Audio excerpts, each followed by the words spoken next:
pengadaan kembali program studi kampus untuk kelas 11. Saya katakan tadi boleh, dengan catatan yang pertama, sandal ini harus dijaga kerapiannya. Bahwasanya earphone itu harus kita berkurang sebaik mungkin dan sesuai dengan pada porsinya gitu aja.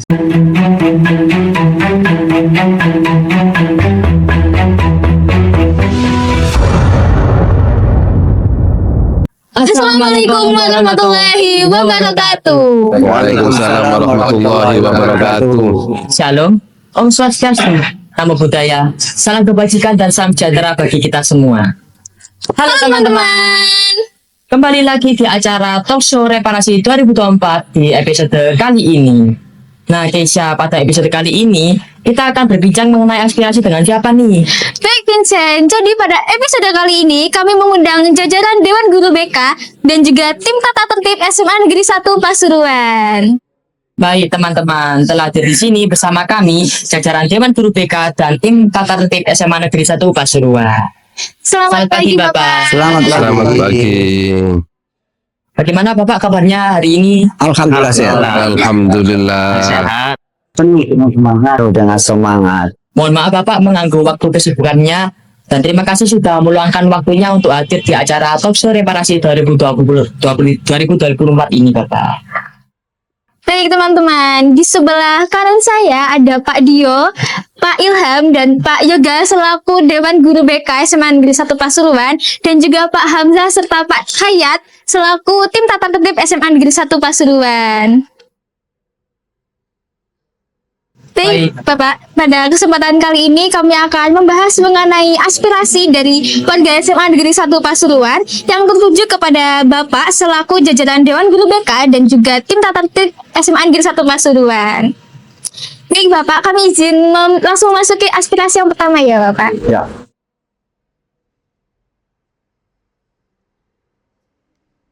Aspirasi poin yang pertama mengenai peminimalisan keterlambatan siswa.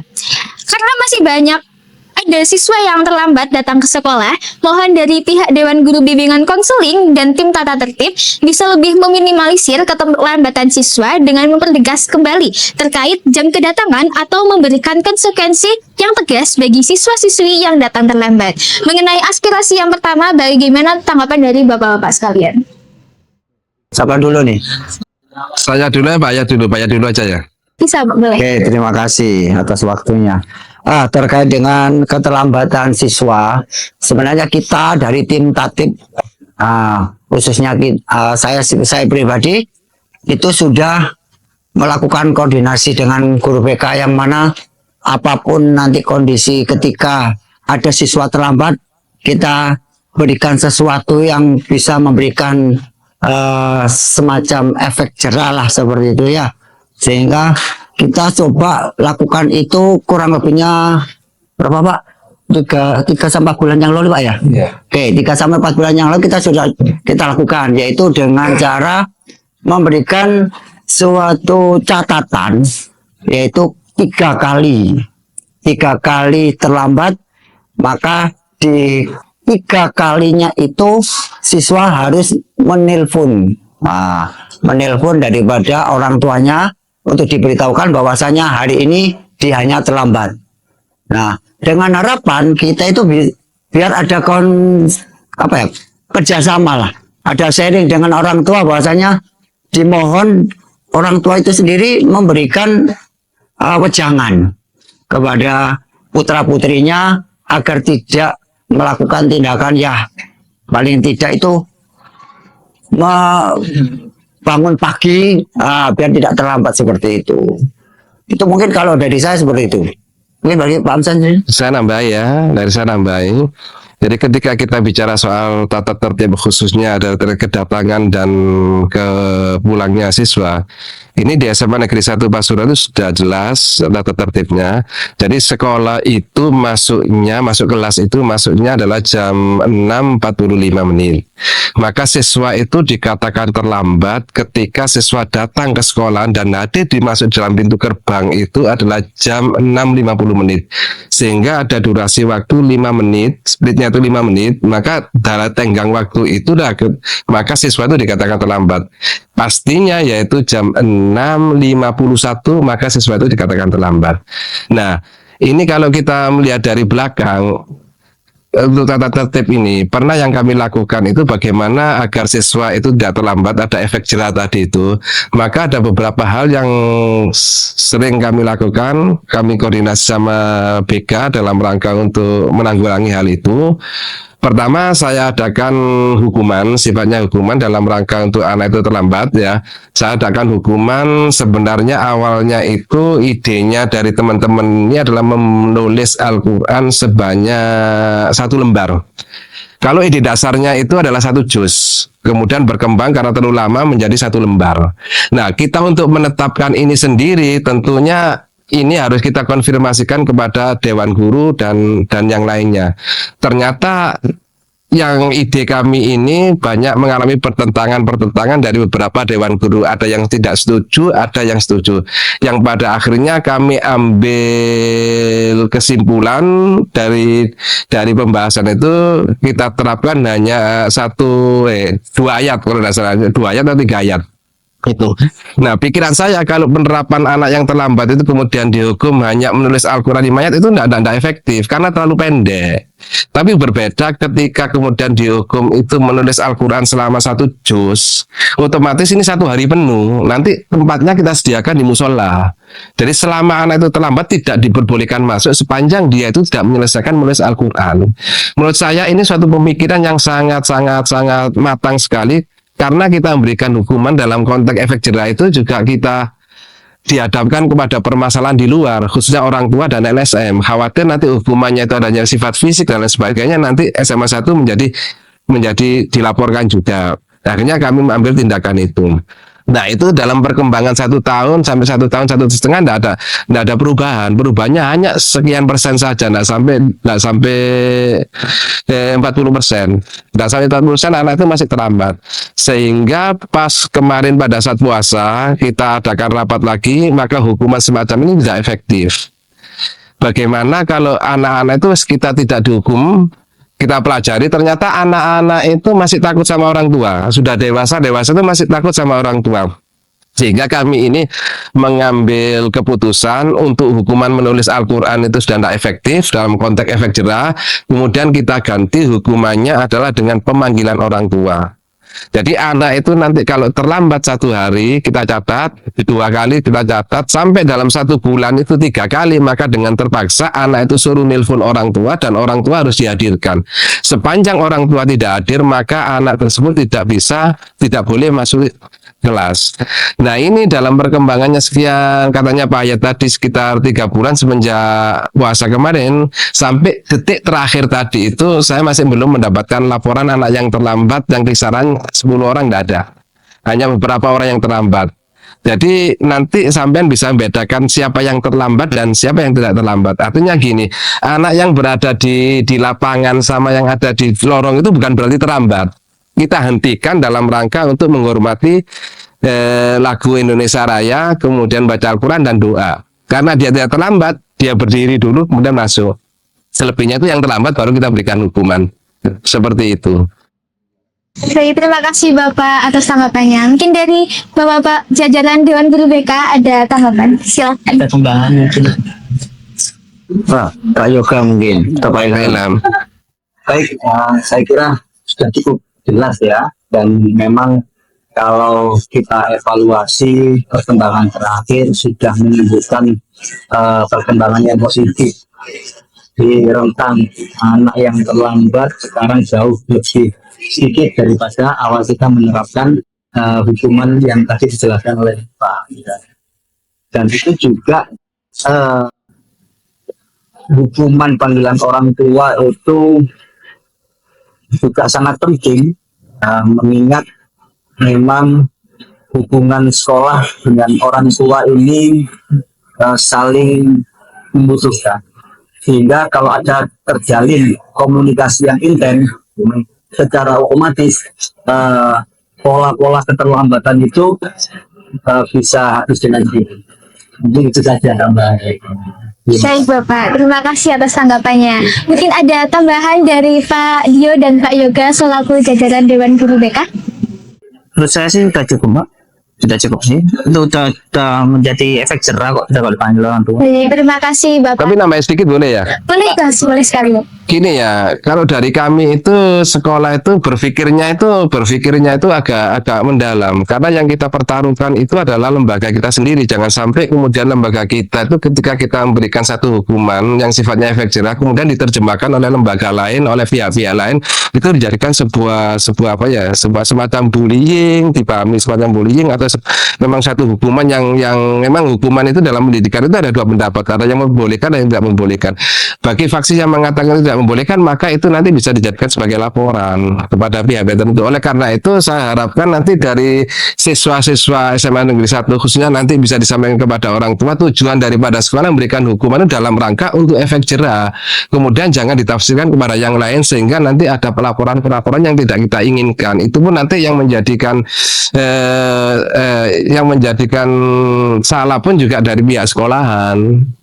Oleh karena itu dari kami Dewan Guru dan Sekolahan membuat aturan main seperti itu, silakan dilaksanakan. Kemudian dari siswa sendiri juga harus sadar, jangan sampai itu ditafsirkan kepada hal yang lain, apalagi nanti dilaporkan kepada pihak-pihak tertentu yang tidak kita inginkan seperti itu ya.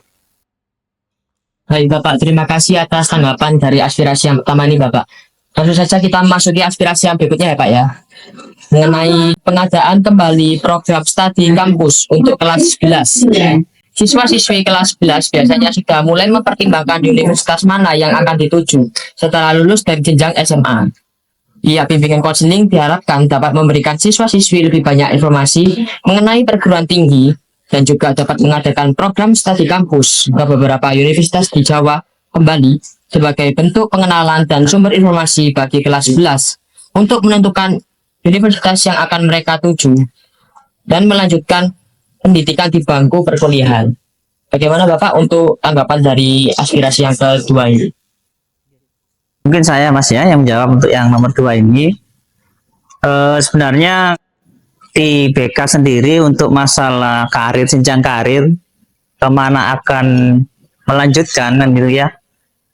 Itu sudah kita bagi tugas mulai dari kelas 1 sebenarnya, yang dulu masih ada Bu Windy ya. Kelas 1 Pak Ilham, kelas 2 Bu Windy, kelas 3 saya ya. Sama tahun ini pun juga sama karena Bu Windy sudah purna digantikan oleh Pak Dio, kita pun sama. Tugasnya tetap kita sudah bagi tugas bersama karena ini memang tanggung jawab kita semua tim BK.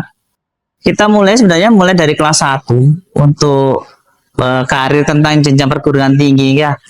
Saya pernah minta tolong dengan Pak Ilham karena Pak Ilham memang ditugaskan untuk kelas 1. Ini sebenarnya startnya bisa dimulai dari kelas 1, dimana nanti dari kelas 1, kelas 2, kelas 3 ini masih ada rentetannya untuk masalah untuk jenjang karir ke perguruan tinggi. Beda untuk yang bekerja ataupun melanjutkan ke tentara ataupun polisi ataupun sekolah kedinasan.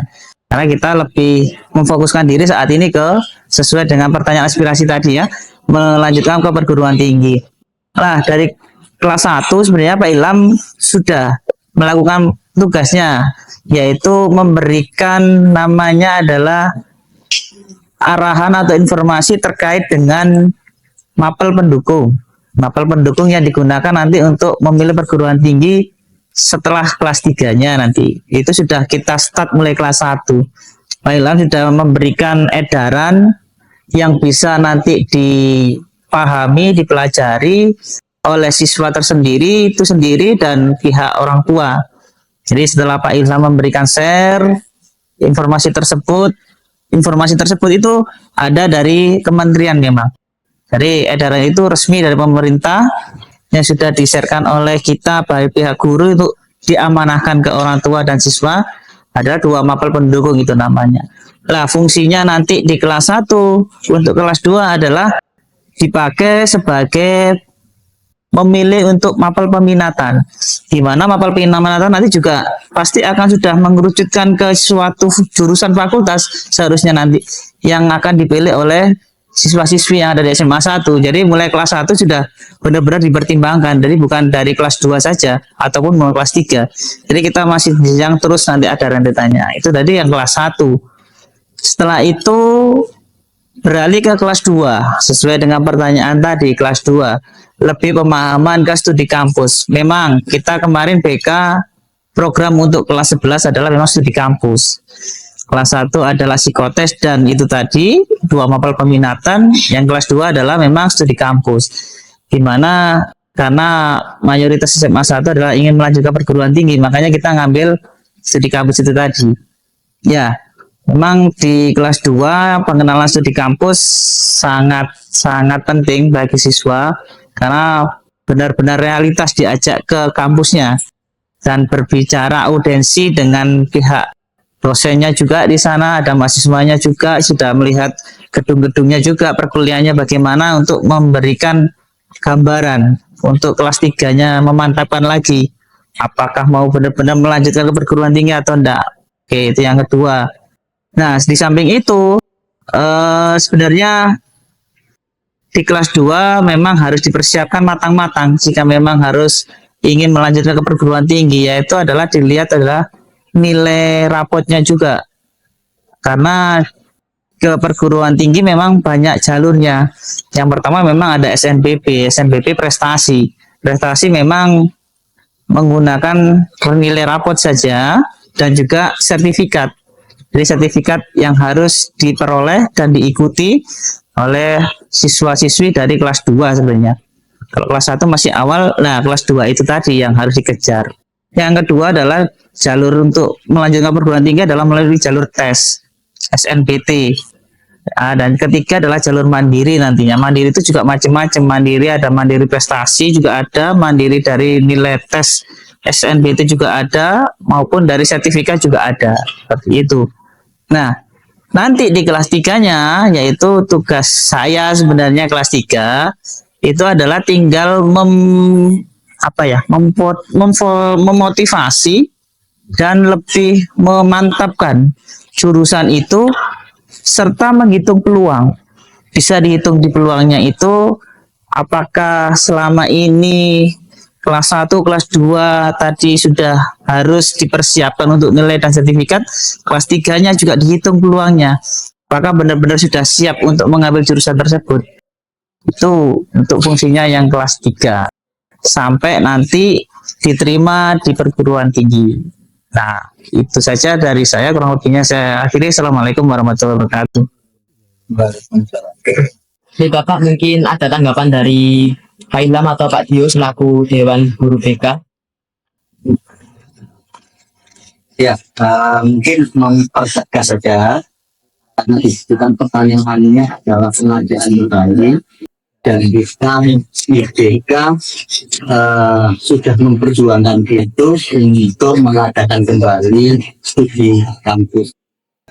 Yang dalam hal ini kita tiga sudah mengawali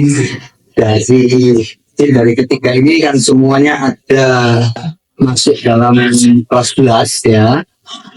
New kelas 11 567, saya 12, ya 3. Semua sudah mensosialisasikan awal untuk masalah studi kampus dan respon kelas 11 itu positif. Jadi hampir 100% itu memang berkehendak untuk melaksanakan studi kampus. Dan dalam perkembangan terakhir itu kemungkinan di luar Jawa, kemungkinan ya nanti itu ya itu perkembangan nanti mintanya ke Bali ataupun nanti kemana saja terserah. Yang pasti kita sudah berkoordinasi dengan pihak sekolah. Sejauh ini tanggapan sekolah itu positif. Dan kita memang berharap pelaksanaan ini dapat berjalan dengan lancar. Ya, secara perencanaan ya kemungkinan kita ini perencanaan awal ya, perkiraan bulan Januari lah kalau tidak ada kendala apapun. Mungkin itu saja. Baik Bapak, terima kasih atas tanggapannya. Mungkin dari Pak Dio ada tambahan? Ya, terima kasih. Mungkin tanggapan dari saya menambahi dari Pak Yoga tadi, dari pihak BK sendiri kan sudah memfasilitasi, mengarahkan dan membantu siswa-siswi SMA Negeri 1 untuk melanjutkan ke jenjang perkuliahan. Nah, dengan adanya studi kampus yang diadakan dari pihak sekolah, kami berharap terutama dari jajaran BK berharap supaya dimanfaatkan dan dipergunakan secara betul, di mana ketika di studi kampus nanti dilaksanakan itu kalian harapan kami kalian bisa betul-betul mencari informasi dan mencari apa sih yang kalian pengen lanjutkan nantinya dan kemana sih yang akan kalian tuju nantinya, dan apa ketika nanti di kelas 12 yang kalian persiapkan, yang kalian fokuskan sudah jelas dan sudah matang mengenai tujuan yang akan kalian lanjutkan selanjutnya. Mungkin saja, Pak. Baik, terima kasih Bapak atas tanggapannya. Masuki aspirasi yang ketiga ya Bapak, mengenai memperbolehkan membawa sandal untuk wudhu. Melihat kondisi air di musola yang kurang lancar membuat siswa-siswi mengharuskan wudhu di tempat lain ataupun di kamar mandi. Saat wudhu di tempat lain menggunakan sepatu terasa tidak efektif dan membuat sepatu basah hingga lembab dan menyebabkan bau yang kurang enak setelahnya.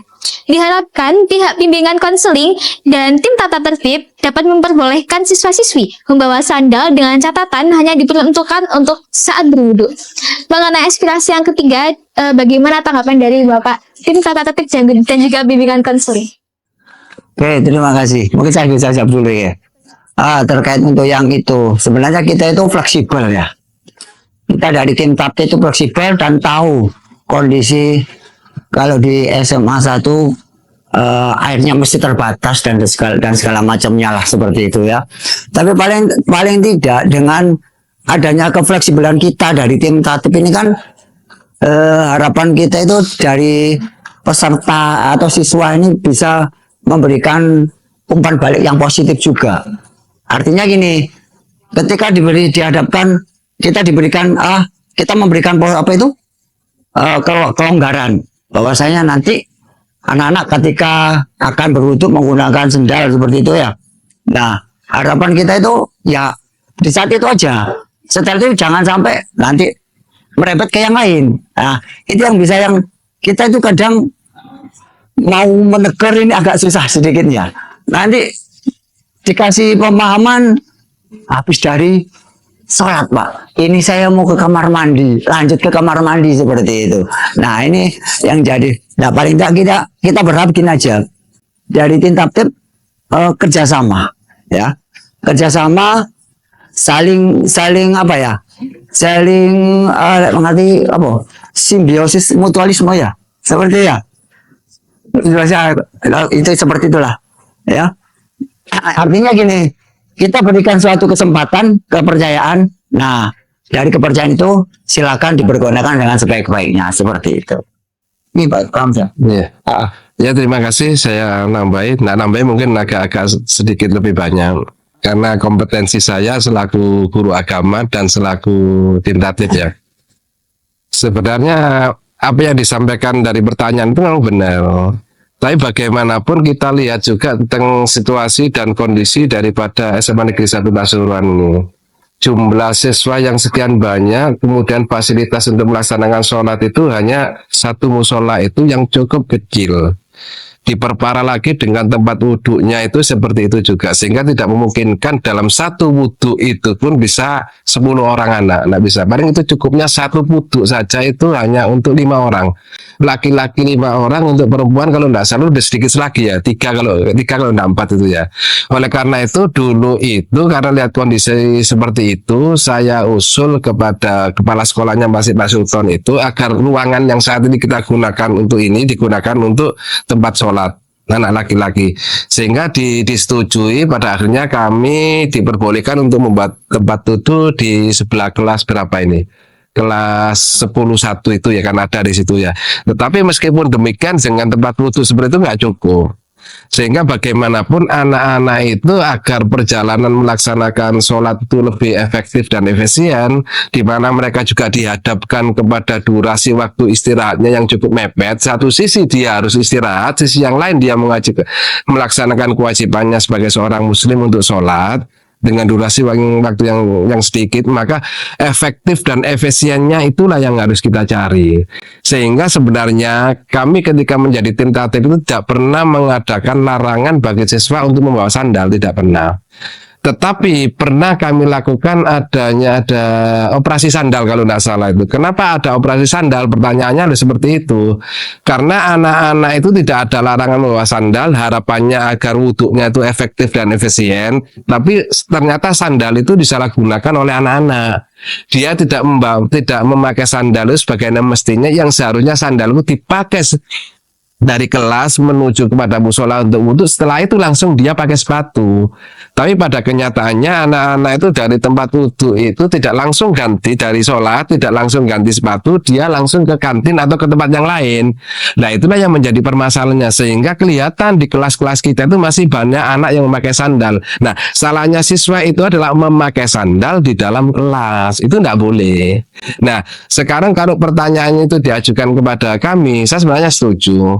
Tetapi satu sisi anak-anak tetap pakai sandal dengan catatan sandal itu hanya difungsikan untuk dia keluar dari kelas, dicopot sepatunya, dia pakai sandal menuju ke musola tentunya sholat, ya setelah sholat dia harus kembali lagi ke dalam kelas, ya kemudian dia melaksanakan aktivitas sepanjang istirahat dengan catatan ketika di dalam kelas tidak boleh pakai sandal. Ketika anak-anak di dalam kelas itu pakai sandal, maka anak-anak itu melanggar peraturan tata tertib sekolah, di mana sekolah itu harus pakai sepatu. Sehingga saya selaku tim tatip tidak mempermasalahkan anak pakai sandal. Sehingga mestinya nanti anak-anak masing-masing kelas itu harus bisa men-setting kira-kira sandal itu kapan mulai dipakai, lalu ditaruhnya di mana. Sehingga sandal itu tidak mengganggu ruang belajar, juga tidak mengganggu jam pelajaran setelah sholat itu. Sehingga anak-anak itu silakan nanti masing-masing kelas, pengurus kelas itu bisa diskusi kira-kira nanti anak itu membawa sandal, dibatasi satu kelas itu berapa sandal, misalnya seperti itu. Lalu sandal ini ditaruh di mana, lalu pemakaiannya bagaimana, mulai dari mana startnya pakai sandal, lalu nanti sebelum masuk kelas harus pakai sepatu.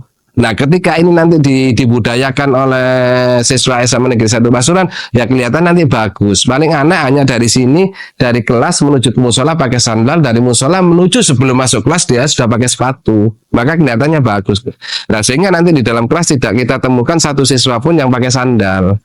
Jangan seperti yang dikatakan oleh Pak Hayat tadi itu, alasannya masih sholat, sudah gurunya sudah bergantian jam, gurunya masuk, anaknya masih tidak pakai sandal, alasannya dari musola. Ini sudah tidak benar. Nah kalau ini berarti dia melakukan pelanggaran tata tertib, bukan melanggar dia pakai sandalnya. Demikian.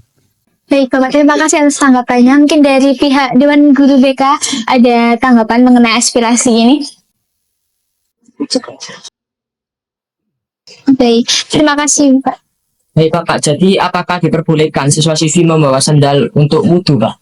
Boleh, saya katakan tadi boleh, dengan catatan yang pertama, sandal ini harus dijaga kerapiannya. Kalau memang ditaruh di kelas, itu harus ditata sedemikian rupa sehingga di kelas itu tidak kelihatan apa sih itu, ya tidak melihat estetika kelas, sehingga dampaknya akan mengganggu pemandangan kelas, itu satu. Kalau memang nanti mau ada inisiasi mau ditaruh di luar, ya silakan. Tetapi ya gitu, jangan kemudian satu kelas jumlahnya 37, kemudian sandalnya 37, tidak rapi. Kan buatkan rak sandal lah, nanti bisa ditempatkan di mana. Nah fungsi sandal ini fungsikan hanya untuk tempat wudhu saja, seperti itu. Tapi kalau sandal ini tidak difungsikan untuk wudhu, maka ini pelanggaran. Pelanggarannya tidak pelanggaran dia pakai sandal, tapi pelanggarannya tertib. Misalnya dia pakai sandal, lalu jalan ke kelas sana, kelasnya misalnya di sini, kelas 10-1, lalu dia main ke kelas 10-4 atau kelas 11, tapi dia pakai sandal, itu pelanggaran. Tapi pelanggarannya bukan pelanggaran larangan bawa sandal, tidak, pelanggaran di dalam sekolahan dia tidak pakai sepatu, seperti itu. Sehingga prinsip bagi saya selaku guru agama dan guru tatib, silakan selama sandal itu dipakai pada tempatnya dan nanti tempatnya harus kelihatan bagus, itu saja. Gitu ya. Baik, terima kasih Bapak. Jadi yang perlu digarisbawahi adalah kesadaran siswa akan tata tertib sekolah itu harus didukung juga ya. Kalau bisa ya sandalnya jangan jepit si Wale. Gitu, Pak. Yang Yang slop itu Pak ya? yang apa itu airnya Oh, Yang ya. slop itu benar. Gimana ada baterai? Baik Bapak, langsung saja kita memasuki aspirasi yang berikutnya Pak ya. Mengenai peningkatan kedisiplinan dengan membuat aturan model potongan rambut yang seragam. Untuk meningkatkan kedisiplinan dan memperlihatkan bentuk disiplin siswa, bisa dijalankan peraturan model potongan 321 untuk siswa laki-laki agar terlihat rapi dan disiplin. Dengan adanya peraturan potongan rambut yang seragam, akan meningkatkan nilai-nilai disiplin siswa. Bagaimana Bapak atas poin aspirasi yang keempat ini? Mungkin untuk yang aspirasi yang keempat itu saya akan menanggapinya. Yang pertama mengenai potong rambut 321 ya. Mengenai potong rambut itu sebenarnya merupakan aturan yang tidak tertulis kan ya. Dari pihak di luar pihak BK dan Tatip, dari pihak guru kelas pun Bapak Ibu Dewan Guru pasti juga selalu mengingatkan mengenai potong rambut. Nah, dari kembali lagi ke kita juga selalu mengingatkan mengenai potong rambut yang rapi, tidak harus terlihat seperti 321. Yang penting terlihat rapi, pendek, rapi seperti itu kan. Nah, kalau diberikan kebijakan mengenai potong rambut laki-laki 321, ini kan saya kembalikan lagi bentuk aspirasinya kan tidak menyeluruh kepada siswa laki-lakinya kan yang meminta ya, daripada membutuhkan waktu untuk memutuskan ini diterapkan atau tidak. Jadi mungkin kalau dari saya lebih ke kondisi rambutnya itu seperti apa sih? Kalau memang kondisi rambutnya sudah panjang, sudah mengganggu penglihatan, terus terlihat seperti tidak tertata rapi, maka dari kami dari pihak Dewan Guru pasti mengingatkan untuk potong rambut dipendekkan atau dirapikan seperti itu. Itu dan saya memberikan bersaing dari wakilnya mungkin dari Mana tuh? Sama Baiklah, ayo kah? Ya, Bapak. Itu enggak apa-apa, Tatip dulu ya. Tatip dulu ya. Betul Bapak. Sebenarnya dengan ide itu saya setuju. Setuju saya gini loh. Setuju saya itu sehingga anak-anak itu kelihatan rapi itu setuju bagus. Cuman masalahnya adalah apakah kemudian anak-anaknya potongannya disamakan 321, saya sendiri juga tidak tahu apa 321 itu ya. Misalnya yang jelas sama kan ya. Nah, apakah ketika anak-anak itu kemudian disamakan, kemudian kita kaitkan dengan model rambut ya. Kemudian kita kaitkan juga dengan kemudian siswa yang agak-agak itu kemudian yang agak-agak cerdas, kemudian itu kan bisa berpikir gini kan. Berarti sekolah apakah SMA Negeri 1 itu mengekang kepada hak asasi daripada siswa terkait dengan model rambut. Yang paling penting adalah bagi siswa, ini pikiran mereka, yang penting bagi siswa adalah rambut saya itu adalah rapi, kemudian sudah tidak melebihi batas pandangan sebagaimana yang disampaikan oleh Pak Dio tadi itu. Gitu. Kalau emang semuanya disamakan, berarti SMA Negeri 1 melanggar hak asasi terkait dengan model rambut. Nah, kalau memang nanti ini sebagai tempat aspirasi daripada siswa, nah kami pun juga sebenarnya menginginkan itu sehingga anak-anak itu biar rapi. Kalau memang semuanya, misalnya anak MPS dan anak OSIS itu memberikan suatu ide seperti itu, ya pokoknya 321 langsung saya respon. Nah, sehingga nanti kita buatkan tatip secara tertulis sehingga aturan mainnya adalah seperti ini. Kalau yang ditatip itu kan sepanjang rambut ini tidak melebihi ini ya, melebihi alis itu ya, sepanjang itu terkait dengan model kan sama. Nah, kalau disamakan 321 kemudian itu dibawa oleh anak OSIS dan MK kan diaspirasikan kepada semua siswa, ada indikasi anak-anak itu mau kemudian tidak memasarkan terkait hak asasi mereka, oke, langsung saya buatkan tatip secara tertulis seperti itu. Ya mungkin nanti Pak Yoga nambahin lagi. Bisa, Pak. Terima kasih atas tanggapannya. Mungkin dari Pak Hayat atau Pak Ilham, Pak Yoga ada. Oke, saya dulu nih. Sebenarnya kalau potongan rambut ini bagi saya sangat membawa dampak nih, karena kalau rambut panjang untuk siswa laki-laki pada waktu pembelajaran pasti akan tinggi sih. Kadang jatuh hasilnya tinggi ya di sebelah kanan. Akhirnya untuk konsep pelajaran sebenarnya sangat kecil lagi kan gitu ya. Yang kedua adalah kalau rambutnya seperti saya nih ya, hampir semi 321 sih. Kalau pendek sebenarnya sih enak. Satu memang tinggi tidak. Ya, yang kedua tadi tidak mengganggu konsentrasi dalam pelajaran.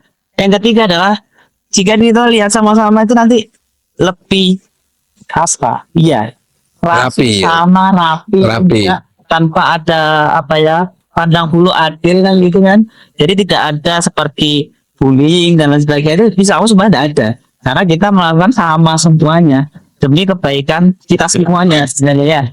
Gurunya pun juga seperti saya sebenarnya lebih banyak manfaatnya sebenarnya daripada lebih ke apa namanya ketidaknyamanannya.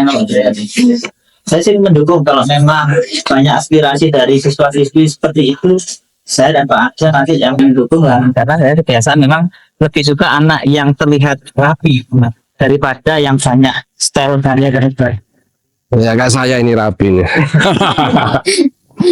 Ya Bapak, terima kasih atas tanggapannya. Mungkin ada tanggapan kembali dari Bapak Ilham dan Bapak Hayas. Lengkap kok ya Wisan. Sudah banyak yang sudah Ya, disampaikan Ki. Baik, Minimal terima ya kasih, itulah. Pak. Minimal kalau memang aspirasinya seperti itu kita siap mendukung gitu aja. Dari kita yang di tim Tatip dan juga dari PK siap mendukung. Ya, itu aja. Tapi gini saya nambah ya. Sebenarnya peraturan secara tertulis itu kalau kita baca ya, rambut itu kan tidak boleh melebihi batas alis. Ya, yang depan ya, yang depan tidak boleh melebihi batas alis. Yang di sini kan tidak sampai melebihi kuping. Sebenarnya itu kalau diterjemahkan sebenarnya sesungguhnya adalah 321. Sebenarnya sudah 321. Cuman ketika anak itu ditegur, "Loh kamu kok oh, sudah modelnya rambut seperti ini, Pak. Sama tidak boleh melanggar asap kreasi saya. Yang penting saya tidak sampai alis. Sampai batasi gerak-gerik saya terkait dengan model rambut. Nah, ketika kita dihadapkan seperti itu, akhirnya juga lemah juga, gitu loh. Khawatir kami adalah nanti ada hal-hal yang tidak kami inginkan. Kita kembalikan kepada hak asasi siswa tadi itu. Tapi kemudian kalau emang kita tidak memperhatikan hak asasi, langsung seperti katanya Pak Iram, ya, langsung 321 dalam bentuk kayak gini ganteng kayak saya ini misalnya. Ya saya setuju itu sepanjang nanti SMA 1 enggak ada pelaporan yang macam-macam gitu loh. Itu saja. Iya, terima kasih. Yang perlu dimayoritaskan adalah kerapian dan juga kedisiplinan siswa ya Bapak ya, akan potongan rambut. Baik, terima kasih Bapak atas tanggapannya. Saya lanjutkan untuk aspirasi ke selanjutnya, yakni memperbolehkan membawa earphone atau headset untuk pembelajaran yang menggunakan video. Saat ini, semasa menggunakan kurikulum Merdeka, yang dimana sudah banyak menggunakan video secara online di dalam KBM. Saat KBM di kelas, terkadang guru memberikan pelajaran melalui video yang akan ditonton secara mandiri oleh siswa-siswi. Kondisi kelas saat seluruh siswa-siswi memutar video pembelajaran tersebut akan tidak kondusif karena suara dari banyaknya pemutaran video di HP pribadi siswa sehingga mengharuskan siswa-siswi mendengarkan penjelasan menggunakan earphone atau headset demi kelancaran pembelajaran yang ada di dalam kelas. Dimohon kepada pihak bimbingan konseling dan tim tata tertib memperbolehkan membawa dan menggunakan earphone atau headset dengan catatan hanya digunakan saat pembelajaran menggunakan video online yang diputar kembali di HP pribadi siswa dan siswi. Mengenai aspirasi tersebut, bagaimana tanggapan dari Bapak pihak bimbingan konseling dan juga tata tertib? Yang pertama itu saya akan menanggapi mengenai bolehkan membawa earphone ini. Yang perlu digarisbawahi pertama adalah di sini kan dijelaskan bahwa terkadang, berarti kan tidak selalu dan tidak setiap hari menggunakan earphone. Nah, kalau dari saya mungkin alangkah baiknya ketika memang dibutuhkan untuk menggunakan earphone, maka dari pihak guru pengajar itu bisa mengingatkan di hari sebelumnya bahwa pertemuan yang akan datang diperlukan earphone untuk mendengarkan video atau melihat video secara pribadi melalui HP masing-masing, sehingga suara dari si video bisa terdengar di setiap siswanya masing-masing. Jadi tidak mengganggu atau tidak membuat suasana kelas menjadi istilahnya saut malu gitu kan ya. Nah, kemudian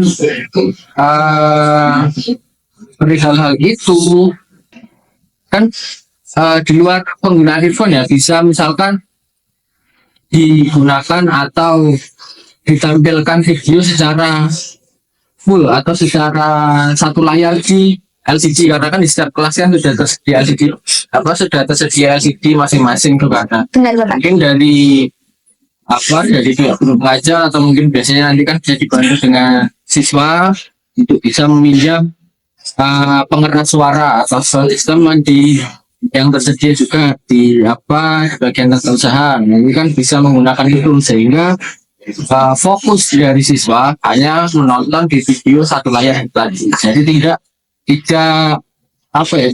membuat siswa atau tidak memberikan kesempatan siswa untuk melihat hal lain selain video itu tadi. Kan kita dari pihak guru atau pihak dari guru BK dan maupun tatib, kita kan tidak bisa mengontrol apa yang siswa lihat pada saat itu. Bisa saja perintahnya untuk melihat video, siswa itu awalnya melihat video, setelah beberapa menit berlangsung dia merasa bosan atau merasa videonya kurang menarik, maka dia membuka hal yang lain atau membuka aplikasi lain untuk istilahnya memenuhi waktunya untuk pada saat melihat video itu tadi. Seperti itu.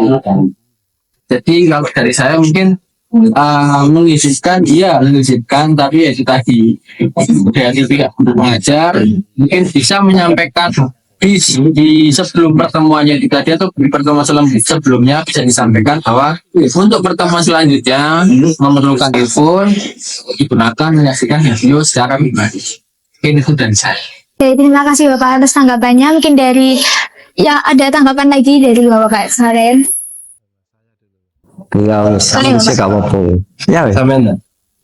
Sampean sih. Sampean apa? Aku dah. Kita Ya, oke. Ya, menanggapi pertanyaan tadi terkait dengan earphone ya, sebenarnya hampir sama sih. Jawaban hampir sama dengan yang tadi penggunaan sandal. Tapi kembali lagi terkait dengan penggunaan earphone, ranahnya ini sebenarnya bukan di ranah ketertiban sebenarnya. Ini kan kembali lagi kepada proses pembelajaran, yaitu Bapak Ibu guru yang ada di kelas dan juga dengan kurikulum. Terkait dengan earphone ini juga bahwasanya dalam aturan itu sebenarnya tidak ada. Ya, tidak ada aturan harus menggunakan earphone. Karena apa? Efek yang timbul itu biasanya kadang negatifnya ketimbang positifnya seperti itu. Nah, akhirnya dari ketertiban ini hanya bisa memberikan masukannya itu, mencobalah untuk bisa menyadarkan diri kita sendiri nih, ya, bahwasanya earphone itu harus kita berkenan sebaik mungkin dan sesuai dengan pada porsinya gitu aja. Kalau saya dari situ, mungkin Pak Hamzah. Ya, terima kasih ya. Pertanyaannya kan gini kan. Nah, ketika membawa earphone kemudian HP suaranya ganggu. Apakah memang ada strategi pembelajaran yang dilakukan oleh Bapak Ibu guru dengan model seperti itu? Ada apa tidak? Ada ya, memang berarti ada beberapa guru. Ya, berarti kalau itu mau ada, berarti nanti konteksnya itu ada pada konteks kurikulum. Berarti yang kita bahas itu adalah strategi pembelajaran. Kemudian secara dalam kaitannya konteksnya itu adalah tata tertib, sesungguhnya siswa membawa earphone itu secara tertulis dalam tata tertib SMA Negeri 1 Pasuruan tidak ada. Tetapi kalau kita kaitkan dengan kurikulum Merdeka, pembawaan headset ya, sama earphone itu tidak boleh, itu tidak boleh ya. Sehingga ketika kita yang dijadikan rujukan itu adalah pada kurikulum Merdeka itu, berarti membawa earphone dan headset itu kan merupakan satu larangan, tidak boleh, meskipun di dalam tatib tidak tertulis, itu ya. Nah itu. Nah, Kemudian bagaimana kalau itu dikaitkan dengan proses pembelajaran? Nah, sama dengan halnya dengan HP. Penggunaan HP di dalam kurikulum Merdeka, apalagi anak SMA itu diperbolehkan. Dengan catatan HP itu adalah digunakan dalam kegiatan pembelajaran, tidak digunakan kepada hal-hal yang lain. Coba sampai lihat dalam satu kelas sampean, apakah anak-anak itu ketika membuka HP-nya itu memang digunakan untuk pembelajaran atau tidak? Nah, ketika tidak digunakan dalam proses pembelajaran, maka itu adalah melanggar peraturan, ya, melanggar tata tertib gitu loh. Oleh karena itu, terkait dengan penggunaan HP dan earphone itu adalah fleksibel. Kalau memang seandainya guru mapelnya itu strategi pembelajarannya khususnya terkait dengan literasinya itu adalah menggunakan basis data dari Google, ya, mencari datanya dari sana, silakan bawa HP, tidak masalah. HP dibawa, dibuka sesuai dengan kompetensinya apa, mencari apa, enggak apa-apa. Tapi jangan kemudian HP ketika diperbolehkan dibuka, kemudian yang lainnya itu sebagaimana dikatakan oleh Pak Dio tadi, yang satu mengerjakan tugasnya gurunya, yang lainnya tidak mengerjakan tugas. Dalam hal ini yang tidak mengerjakan tugas bisa diambil HP-nya dan disita oleh tatib. Penyitaannya ini penting, bisa nanti 1 bulan, 2 bulan disita, begitu. Nah, kemudian terkait dengan earphone tadi itu sama, tidak boleh juga. Bisa jadi nanti guru mengajarkan anak itu tuh earphone di sini dia mendengarkan musik, gurunya tidak mendengarkan ketika diterangkan. Kecuali kalau memang strategi pembelajarannya dilakukan oleh salah satu guru mapel, ya. Misalnya guru mapel A strateginya adalah menggunakan video. Sebagaimana itu videonya adalah masing-masing HP menggunakan video. Saya pikir juga ada efektif juga. Maka saya lebih setuju yang disampaikan oleh Pak Laliman, ya, Pak Dio. Kalau memang materinya itu sama, materi sama, video sama, kenapa tidak satu di sentral, satu video saja pakai LCD? Seperti itu. Ya, maka lebih efektif dan efisien itu adalah harus pakai satu LCD ditonton bersama, kita analisis. Kecuali kalau kemudian disuruh buka HP dengan video yang berbeda, temanya satu tapi videonya berbeda. Kemudian masing-masing siswa disuruh menganalisis daripada video itu. Nah, mungkin di situ boleh kita gunakan semuanya sama-sama, kita buka video, kita dengarkan bersama-sama, baru pakai earphone di situ. Lalu kita analisis. Kalau materinya sama, videonya sama, kenapa kita pakai earphone? Lebih baik kita pinjam saja salon, kita dengarkan secara bersama-sama, baru kita analisis. Seperti itu. Tapi kalau membawa earphone tidak dalam kepentingan pembelajaran, tetap itu salah. Berarti dia melanggar peraturan sekolah. Nah, oleh karena itu yang paling bagus itu adalah ketika model pembelajaran dan strategi pembelajarannya itu dengan menggunakan HP dan earphone tadi, maka oleh gurunya itu 1 hari atau 1 minggu sebelumnya diinformasikan pembelajarannya dengan menggunakan strategi ini, silakan besok bawa earphone. Setelah itu juga diinformasikan kalau sudah selesai pembelajaran harus dimasukkan, jangan dipakai. Karena ada aturan di SMA 1, siswa yang main HP dalam kelas, HP-nya disita.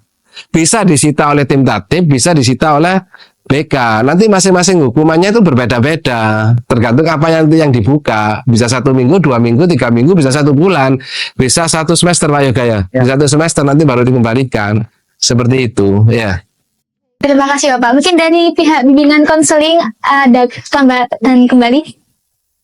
Saya juga. Saya tambah sedikit, Boleh Bapak. mungkin saya dapat memahami pertanyaan tadi ini kaitannya dengan razia.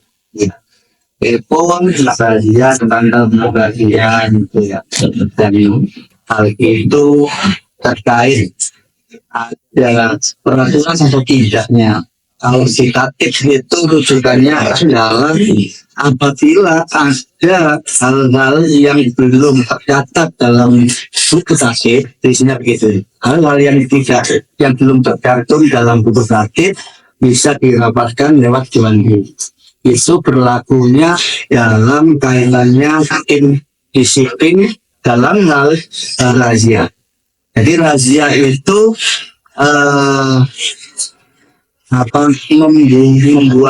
membuat satu rapat, ya, rapat hal apa saja yang tidak diperbolehkan dan apa saja yang diperbolehkan, itu dalam rangka kaitannya adalah kenyataan di lapangan.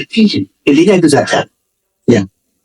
Jadi apabila semua siswa itu dapat meminimalisir hal-hal yang mau diinginkan, maka ya otomatis dia harus patuh pada apa yang mau diinginkan. Misal, handphone tadi, kira-kira setiap siswa atau perkumpulan siswa itu dapat dapat memegang teguh bahwasanya oh ya, handphone ini tidak akan dipakai oleh siswa pada waktu jam yang memang diizinkan oleh gurunya. Bisa enggak? Otomatis tidak bisa. Nah, perlakuan yang tidak bisa itu kita pakai perlakuan umum. Maka negatif mudarat yang lebih besar kita ambil untuk maslahat. Intinya di sini. Seperti sandal tadi, apabila pihak siswa itu dapat seperti yang disampaikan Pak Hamzah, dapat mengatur sandal ditaruh di tempat rak dengan rapi, kemudian dipandang oleh tim tatib itu tidak mengganggu, maka ya secara otomatis sandal itu tidak akan menjadi larang. Semua ya lipstick, terus pemakaian hiasan dan lain sebagainya. Hal-hal yang itu adalah terbentuknya peraturan tidak dibolehkan karena Anda indikasi mayoritas mengandung pelanggaran-pelanggaran hebat. Gitu ya. Oke, terima kasih atas tanggapannya. Jadi terkait poin nomor yang kelima ini Bapak, kembali lagi pada kesadaran siswa-siswi mengenai tata tertib di sekolah ya Bapak.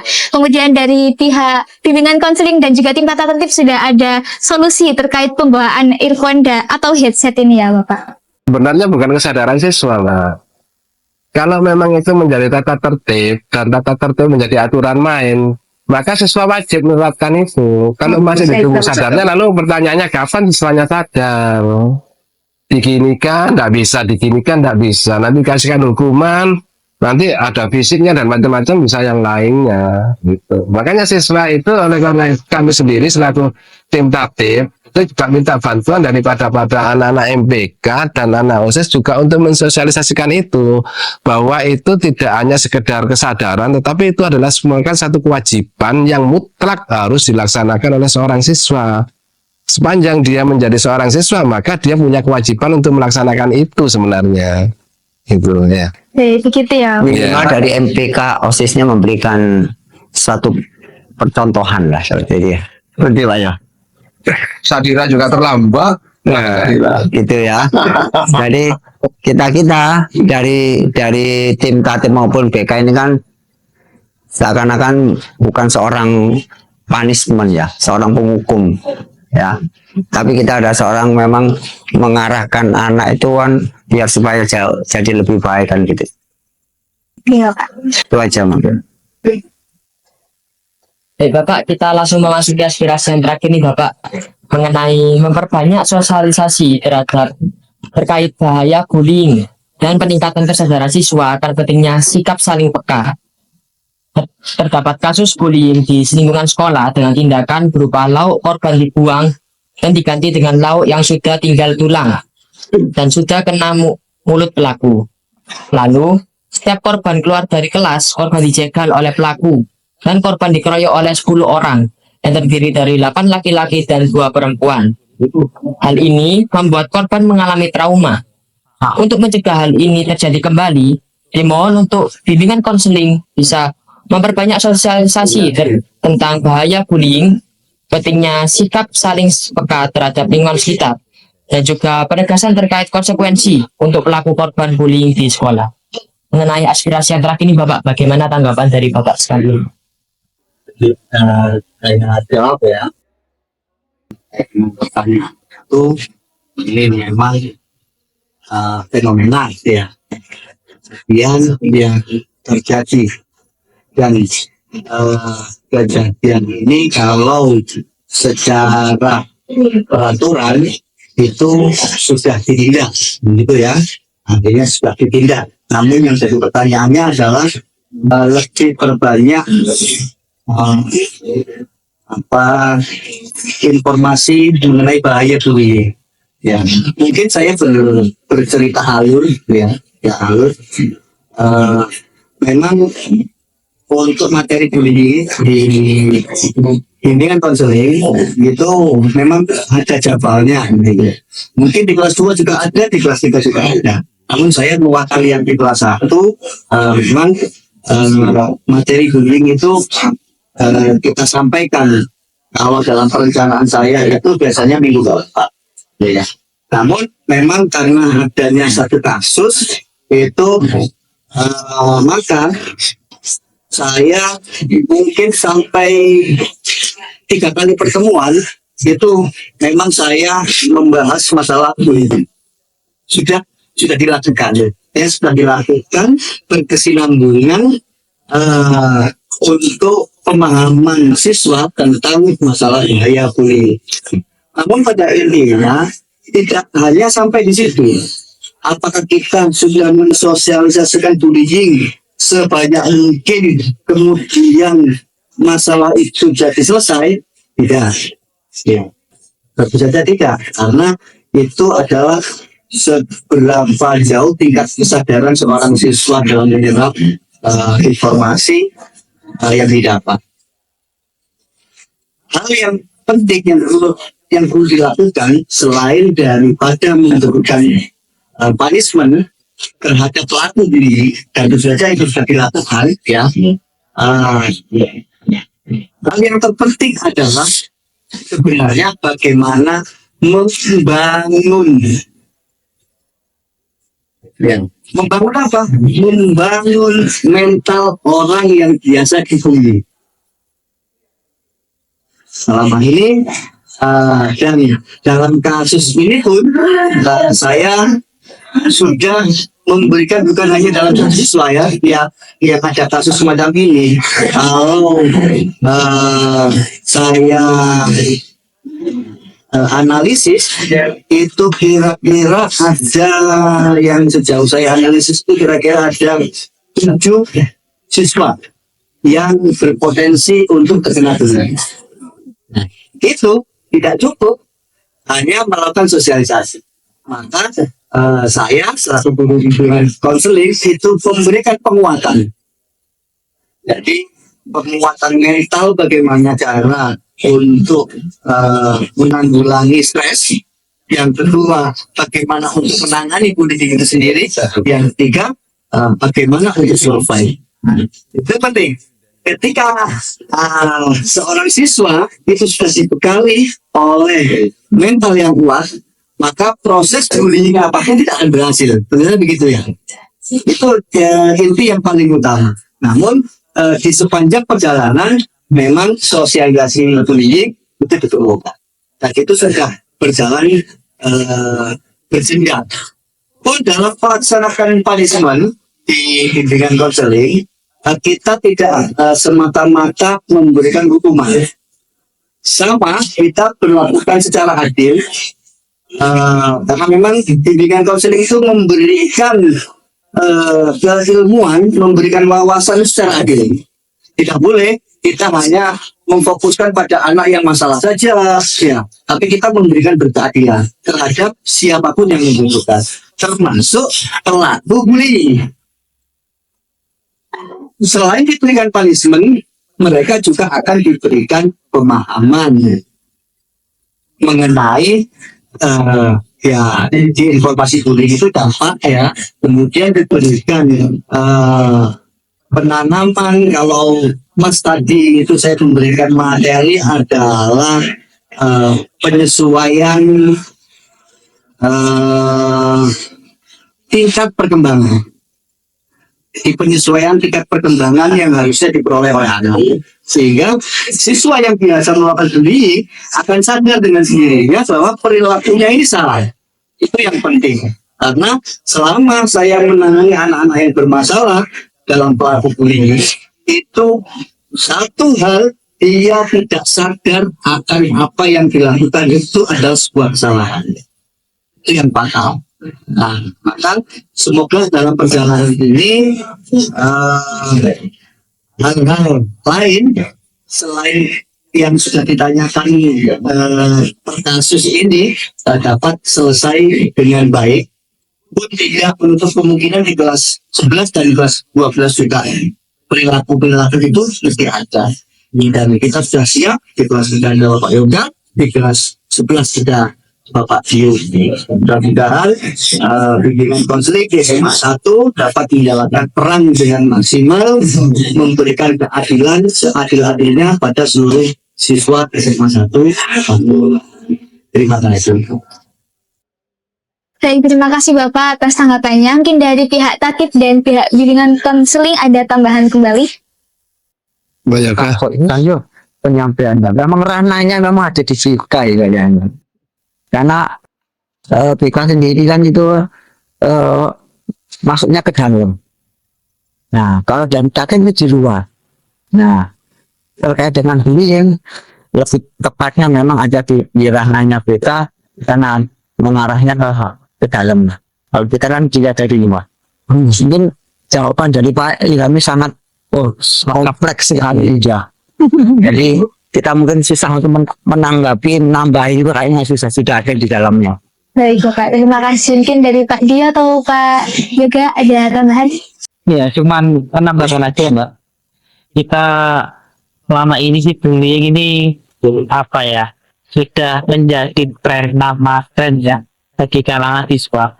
Makanya di SMA 1 itu bisa diminimalisir, terutama adalah pemasangan CCTV. Jika memang pelaku bullying itu tidak sadar, maka dia akan disadarkan.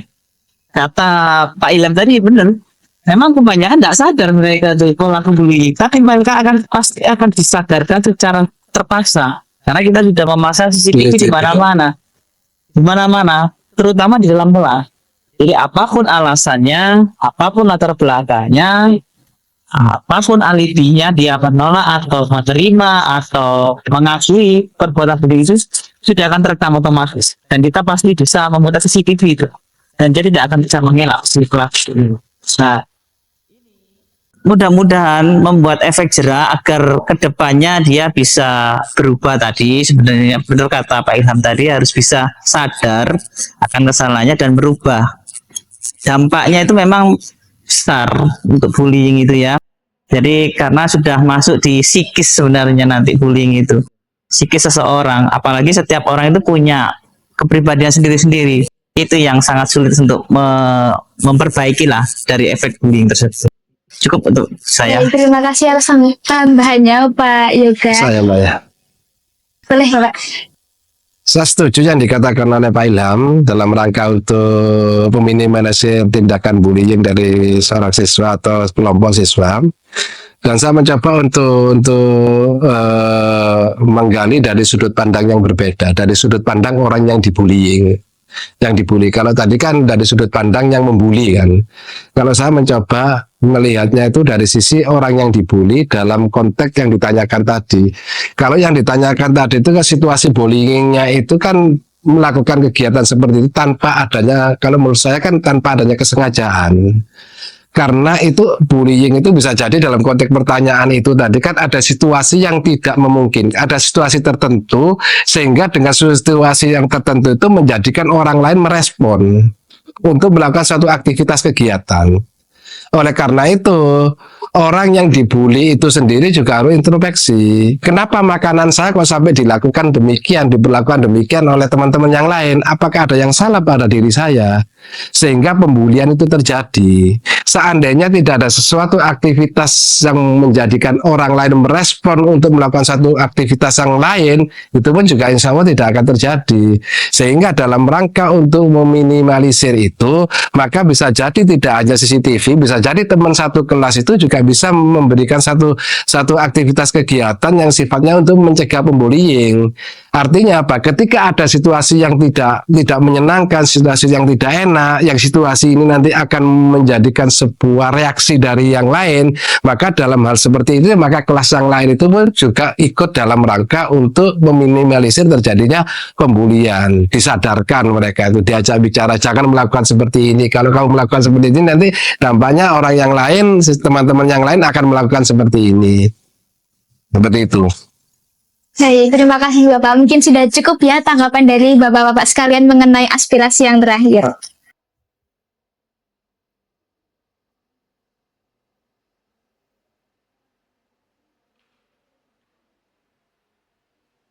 Baik Bapak, usai sudah aspirasi terakhir dibacakan, Kami ucapkan banyak terima kasih atas keterangannya Bapak menanggapi seluruh aspirasi dari warga SMA Negeri 1 Pasuruan kepada jajaran Dewan Guru BK dan tim tata tertib SMA Negeri 1 Pasuruan. Kami mengucapkan terima kasih pula atas waktu yang telah Bapak luangkan untuk menghadiri talk show reparasi 2024 kali ini. Nah teman-teman, itu tadi ialah kesaksian tanggapan dari jajaran Dewan Guru BK serta tim tata tertib SMA Negeri 1 Pasuruan mengenai aspirasi reparasi 2024. Terima kasih kepada teman-teman yang telah menyaksikan episode ini. Sampai jumpa di talk show reparasi episode berikutnya.